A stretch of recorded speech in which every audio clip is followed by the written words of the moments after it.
Hey, gun people! So, somebody sent me this and asked what I thought about carrying a trauma kit because these two lawyers say don't. They really don't say don't. I think I might have watched one video from these guys before. But I watched this one completely through. It is 11 minutes. And this guy seems a little bit more reserved. I like her because she says it more like it is on what prosecutors will do and can do and how they think. Remember, attorneys' goal is not to get justice, it's to win. So if you have a defense attorney, it's his goal to win and make the prosecution lose. And the prosecutor's goal is to win and make your attorney lose. You become a pawn in the system. We'd like to think that you have an attorney that really likes you and thinks you're getting a disservice and he's fighting you for free. He's getting paid. It's his job. It's kind of like, sports players. When they're playing as a kid, they have a whole different attitude than when they're refusing to give a signature for money and they're playing in front of crowds and they've got these guaranteed huge sums of money being paid to them. Money changes everything. It's a song, whatever. So I'm going to go through a couple things they say. I kind of agree with some things. I disagree with some things. If you want to call and tell them I'm hating on them, whatever. I like these guys. I would be more than willing to come on there as a cop perspective on an issue or have them on my live if they wanted to. It looks like we got about the same amount of subscribers, so they're not too big to where maybe they take guests or they don't. I don't know, or if they come on places. But if somebody wants to make that happen, go ahead. All right, let's look at their things, and I'm going to jump through here and kind of give my input. Carry one? Should you not carry one? What are the pros and cons of each of those? And how these things might show up in court? Okay, I'm kind of a big believer that when you carry a gun, you should not be worried about court. Now, I'm worried about court. Everybody worries about it. But ideally, when you're carrying a gun, it should be for your protection or protection of others, not for, do I want to do this? Do I want to have a trauma kit? Do I want to carry pepper spray? Because I'm not a biggie on carrying pepper spray and batons and all this other shit. Because as cops, it always comes up. Why didn't you use the other forces available? Why did you go for your gun? It used to. Now they don't care. They just go straight to the gun, kill everybody, and it's always justified. But it used to be you had to justify if you shot. So I'm not a big fan on carrying pepper spray because I think it's going to come up. You had pepper spray. You really wanted to kill the guy. You didn't use the pepper spray because you really wanted to kill him. Isn't that true? And then you get into that BS. So they're doing the same argument here with this trauma kit. I don't care if you carry a trauma kit, and I don't think it's going to come back against you. I think where it comes back ultimately is what you say why you carry it. But let's get into what they're saying. Criminally and civilly. But before we begin, show your support for the second. Yeah, you had to use one. They're cheap and easy to very affordable. find. Yeah, absolutely. So, and I think, we have this idea kind of out there in the ether that if you are ever in a situation, let's say that you're in a situation where there is a shooting around you, right? Yep. And this is a key point. If I was asked why I carry a trauma kit, and I don't carry one on my person, I carry, damn thing just escaped. A tourniquet. I have tourniquets in my car. I carried one on my motorcycle. I carried one on my grab bag or my vest with a bunch of magazines on it. So I have tourniquets because a tourniquet is probably the one thing that's going to save your life. 20, 30, maybe 40 years ago, tourniquets were not that recommended. They were kind of considered taboo. And if you put a tourniquet on somebody, it was like you were removing that limb. So people were very leery about putting a tourniquet on. And then there was the theory that when you put it on, you had to release it every 5 minutes in order to keep the blood flow and then reapply it. And now with the newer technology and the new advancement in medicine, they're just like, no, put that shit on and leave it on. And it saves it and we can still save it and everything. So it's changed over the years. So a tourniquet is a really great piece of life saving because if you can't stop the bleeding, the person's going to die.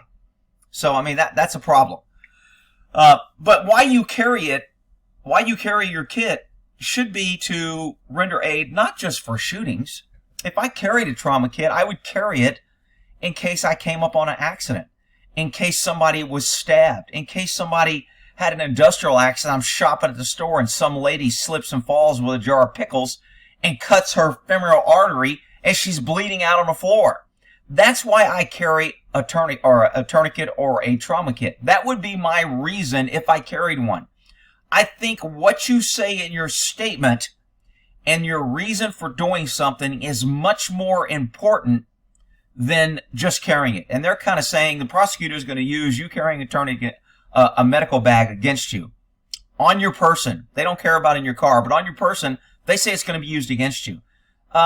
You know what? Prosecutors try to use everything. And I think she says that in here, that they're going to twist it anyway. And if you use a gun in self-defense, anything you do, from the type of ammo to what sights you have to what holster you have, how much training you do, you would think if you had a lot of training in firearms, that would be good because you were trying to stay proficient. They will spin that around and say you have a lot of training because you're a gun nut and you want to shoot somebody and you want to make sure and get that kill. And so they're going to use it against you. And if you're worried about the legal that much, then I wouldn't carry a gun because you're probably going to hesitate, not make good decisions, overthink it, and probably get killed, and then your gun will end up in a bad guy's hand.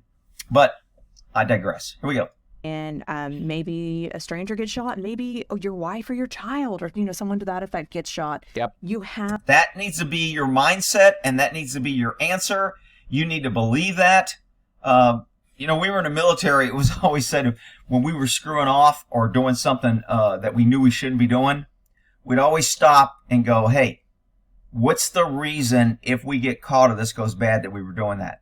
Because when you get your initial statement is like so key. Your initial words, excited utterance, they called it, spontaneous statements, those are usually truth. And if you don't have a good plan on why you're doing something and you don't believe it and actually have it in your mind so it comes out naturally and you have to think about getting it, you're screwing yourself. It has to be, hey, I carry a trauma kit to help people and to save lives because I'm a good person and I believe in helping my neighbor, my fellow citizens, and things happen, not just shootings. People fall, kids get run over, they fall off bikes, they bump. There's plenty of things that can happen where a medical assistance can give aid, and I'm that type of person that I like to help people if they need it, and I'm prepared, and that's why I carry a kit.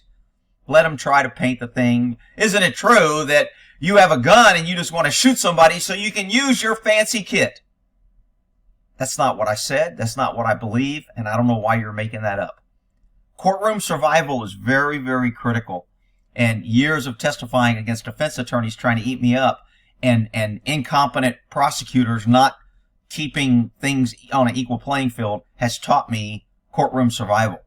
Have that, compression seal, you have the tourniquet, you have the, packing. The packing material, exactly, the gauze. You could put powerful, even just like a negligent discharge at the range. It could be life-saving. So at a range bag, I don't think you're going to get in trouble, and they kind of say that. In a range bag, if you carry a trauma kit, that's reasonable. There's a lot of people shooting. Somebody could get hurt. But they could still make that out, that you carried it because you really wanted to be a secret fireman or you think you're a medical professional. Isn't it true that you told somebody you had medical training or you went to first aid? And isn't it true that you failed out of doctor school and you can't be a doctor, so now you want to carry around a kit and you've caused more damage? Look, I am not a fan of giving aid to people I shoot, okay? But you got to have a good reason for that. And again, your statement on why that. If you just say, hey, I don't help people I shoot, that sounds bad. But if the reason I don't help people that I shoot is because if I have to shoot somebody, it's a life or death situation. I'm going in a fight or flight. I don't know if there's multiple adversaries, if this is the only guy. I don't have radio backup. I don't know how long somebody else is going to be here. I don't know if this guy is faking or feigning his injury. I don't care. I don't have the ability to check on him and secure my gun and secure that there's not other people and maybe don't get attacked by his family. I am not medical personnel when I'm forced into defending myself. That's why I don't give aid. If that's my story, then then make what you want out of it. But that's the reason why I don't think people that shoot people ought to be given aid. There's a lot of shit going on that you don't know. And for you just to put your gun down and make yourself a victim in an already crisis situation where you're not thinking clearly because you were just in a life or death situation, and now you start trying to give aid, and now you might get in a fight with the guy, and now he might grab your gun, or he may have a knife and stab you when you try to give aid. He's already tried to hurt you or someone else. You've already proven he's a danger in your mind, or you shouldn't have shot him. So if you shoot him and then you start going over there and giving aid, I got a problem with that. Now, cops may be a little different. They have backup. They have vests. There's multiple. They have somebody that can provide cover. We don't have that when you use a gun in civilians. Right? So you can see why they have become so to save that life. Then I'll use it. So it's not really a self-defense preparedness, right? Right. It's just emergency preparedness. Yeah, I see. I agree with that statement. It's not self-defense. It's being prepared to help someone. Folks carry them in their vehicles, car wreck, public on their person, except for maybe law enforcement if they're on a SWAT team or something like that. It's not like I'm going to go out running at night and I'm going to bring my pistol and my trauma kit. I mean, that's... Well, you might. If you're that person, comment. I'm that person. So I would say it's definitely emergency preparedness, not necessarily self-defense preparedness. That's where I think trauma kits are not a good idea. Okay, when she goes here, this is where and I'm not cracking on her. This is her opinion, and she's a lawyer. She's been a prosecutor. I get it. And her mindset, and my mindset is different than this. I just don't see, unless you say, I carry a trauma kit so when I shoot somebody, I don't get sued so I can put a Band-Aid, like government does. They shoot you 47 times, and then they run around and go, oh, let's try to save him. Let's give him CPR. You shot him 47 times. Giving him mental aid doesn't do jack shit except maybe look good. So if you say that's why you carry a kit, then you got issues. And I agree with her. You shouldn't carry one if that's your reason. Yeah, they definitely might not be. People would be mad at me for saying that, but I honestly believe that. If I have a client who gives in a self-defense shooting, I do not want them to have a trauma kit on their person. Okay, now she says that has a point-blank rule because it would make her job easier. And I'm not saying she's lazy. Somebody's going to try to turn us around. I'm just telling you, I think her mindset is, look, if I'm going to defend you, I want to make the strongest defense. And the less I give the prosecution things to attack, the better it is for you and me and the case. So when she says that, that's what she's talking about. A lot of people will hear, don't carry a trauma kit. I think it's important to understand the context and the background on where I think she's coming from. If I'm wrong, then somebody can correct me. Yeah, I think a good way to start would be like creating that baseline. You don't have a trauma kit. Yeah. Let's say, Now, see, I agree with him. I don't think you ought to have pepper spray. If you carry pepper spray and you don't use it, you got issues. It's going to make the case stronger. If you carry pepper spray, a knife, a baton, a taser, if you carry all these things and you don't use them, you're going to have issues. Cops don't have issues because they got limited immunity from civil, and DAs don't prosecute them. They prosecute you if you carry a gun as a civilian. Guaranteed. The big downside of that is maybe you're less prepared for emergencies. Sure. Maybe you don't have the capacity. Yeah. And so, there's definitely some... So they go over the pro and cons. You are in a self-defense situation. You have a trauma kit. You say you have a trauma kit and you use it. Should we start there? Yeah, let's see what happens. So you have a trauma kit and you use it. If I'm a prosecutor, and Richard and I, of course, are former prosecutors, so we know how to think dirty. I think she says we know how to think dirty, which is why I like her honesty, because that's how prosecutors think. They're government. They want to win. They're not about justice. They're not about doing the right thing. They're not about defending the constitutional rights of citizens and keeping government out of your life unless we need to be there. That's not how prosecutors are. Sorry. Not like, you know what I mean. But we know how to twist things against the self-defender. And it's sad that she says that, but it's true. And I like honest.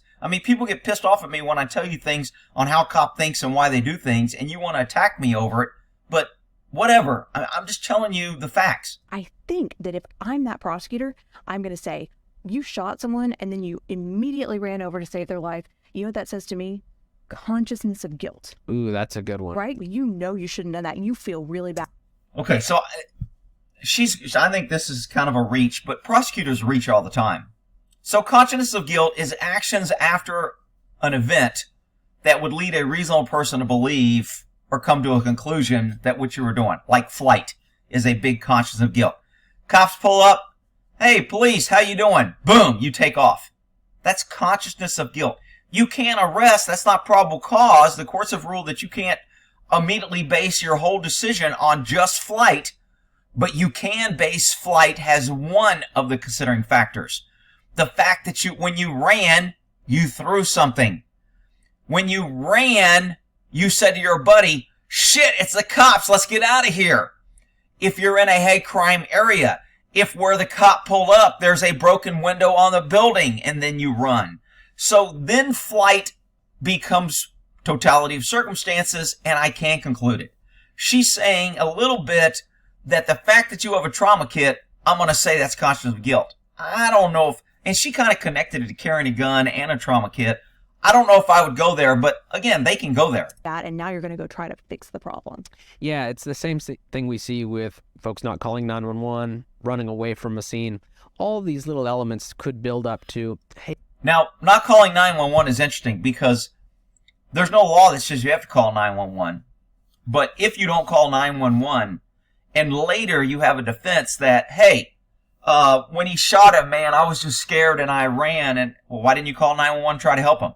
So they use that, prosecutors use that a lot as consciousness of guilt, or to get the jury to say, look, don't believe this guy's story. If he was really a good guy and he really wanted to help and he really wasn't involved, he would have called 911. The reason he didn't call 911 is he didn't want to be identified, he didn't want his voice on tape, and he knew that he was guilty and he didn't want to help the guy. So again, totality of circumstances, not just the act of not calling. Hey, you know you did something wrong and that's why you took XYZ action. I can definitely see that. I mean, So we're playing the devil's advocate here, right? yeah, I think what would be more low-hanging fruit for a prosecutor is just say, this guy's a lunatic. Right, yeah. He was just, I mean, that's their go-to, right? Anytime if you have more than one firearm on you. See, she's very good on this. That is true. The go-to for prosecution is you're a gun nut. You want to kill somebody. You want to do this. Whatever. They're going to go there. If you have anything unusual, it's going to be, this guy is a crazy nut job who was looking to get into a shooting Why did she say this guy? Why couldn't it be this girl? Man, that sounds sexist. I'm only kidding. Relax. situation. He was just dying to have to, use this stuff. And so he created the situation. We've talked about that before. Yeah, and I guess the question that comes up are that. Do y'all remember the security guard that called in a bomb threat? And they tried to pin him and they ruined his life? They did a movie on it. The guy wasn't involved at all, and they plastered his picture as a person of interest. They did it. I think they ended up arresting him. This guy got put through the ringer and had nothing to do. All he did was found a suspicious package, called it in, and they tried to pin it on him and ruined his life. That I can imagine folks wonder is, do you have a duty to render aid in that situation? Let's say I find myself in a self-defense situation. I stop the threat. I have one of these trauma kits. Does the law impose a duty on me to attempt to save their life? Yeah, generally no. No. And only very few. Okay, so they're talking the law. You may not have a duty, but most people, and possibly juries, will say, just because you didn't have to, doesn't mean you shouldn't have at least tried. So there's a difference between the law doesn't require you and the jury's perception of whether you're a good guy, did the right thing, or you're a bad guy. People in very specific circumstances have a duty to render aid. But other side, double-edged sword here. You have no duty to render aid. You do have this trauma kit. You don't render aid. This is where I get into the carrying pepper spray. You have pepper spray. You could have used it, and you didn't. Why did you use a gun? Because you wanted to kill somebody. What do you see a prosecutor saying about that? That's where prosecutors are very sneaky, because they're going to say, you had a trauma kit on you. I like the way you notice the way she gets all animated and her hands get big and her eyes kind of light up like she's really being expressive. That's what prosecutors do when they're talking to the jury. A lot of people never sat through a jury. I mean, we see it on TV and stuff, but when you're in there, some of the shit that attorneys do in front of a judge and jury, even though they know it's going to be objective or possibly, stricken from the record. They do the thing of ring that bell because the bell can't be unrung. If I can get it out and plant that seed in the jury's mind, I don't care if the judge is going to tell them to ignore it. I don't care if the judge is going to strike it from the record. The jurors heard it.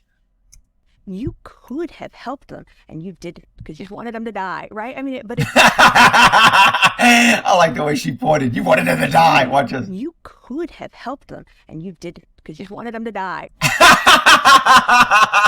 I like her. All right, here we go. right? I mean, but remember, if you are involved in a self-defense shooting, you can do nothing right in the eyes of the prosecutor. I like this. Right? Let's hearken all the way back to 2021 at this point. I'm thinking about Kyle Rittenhouse. Right.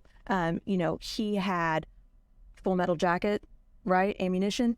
And they made that into like the biggest, I think she's talking about Rittenhouse shooting. scary bugaboo in the entire world. Where, Right. like, we've seen it the opposite way too. You have hollow point ammunition. That's the worst, craziest thing. So yes, double-edged sword prosecution that basically you're guilty because you did that. You are, a heartless maniac who wanted the person to die. And we see this with function-enhancing modifications to firearms and non-function-enhancing.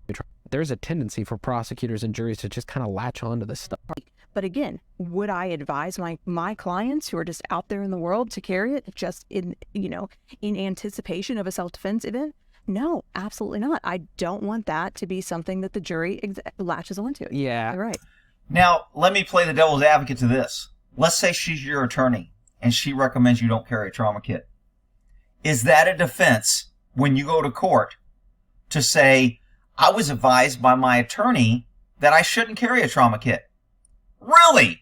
So you and your attorney has had the discussions on you shooting people. You're actually planning when you shoot somebody not to give aid because you're getting advice from your attorney not to carry.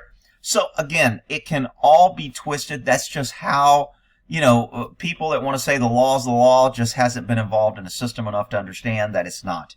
I think probably range bag appropriate. Range bag appropriate. Vehicle. Vehicle appropriate. Yeah, vehicle appropriate. Well, but I do think, and then fundamentally, I think it makes a huge difference between, let's say, a truck died and someone who has just suffered serious bodily injury. Okay, in this part, they go into whether it's better for somebody to die or not for liability. They said if somebody dies, liability is much worse. If somebody's wounded, it's less. So this kind of can put in your mind that I should render aid and I should save the guy's life. Because if he doesn't die, I'm helping myself. Well, guess what? If you say, well, I know if the guy dies, I'm going to be more liable, so that's why I carry a trauma kit. Let's say you don't say that and you tell a friend that. Now your friend is testified. So again, I think just having a story, having a meaning on why you do something, and that's it, is better. I don't carry a trauma kit because I'm not expecting to shoot people, and I'm not expecting to have to render aid. And if I do have to shoot somebody, I know it's going to be a last-ditch effort to save my life or the life of others, and I don't have backup, I don't have a radio, I'm not the police, I don't have medical training, and there's too much going on, and I'm probably in fight or flight, and I'm not thinking clearly because I just was forced to use deadly force and take someone's life that I never wanted to do, and I know I'm not in a good frame of mind to try and maybe get in a confrontation with that. If that's your story and that's it, and I'm calling it a story because I'm serious, that's what I honestly believe. I think it's stupid for you to shoot somebody and then start pulling out a trauma kit and start giving aid. All right, if you want to go watch them, it's how long's their video? 11 minutes? I know I went 23 minutes because I'm kind of countering a lot of things they're saying, not in a bad way. All right, we'll end that there. Armed attorneys, don't carry a trauma kit, you freaking gun-carrying killers wanting to help people after you shoot them. All right, we'll end that there.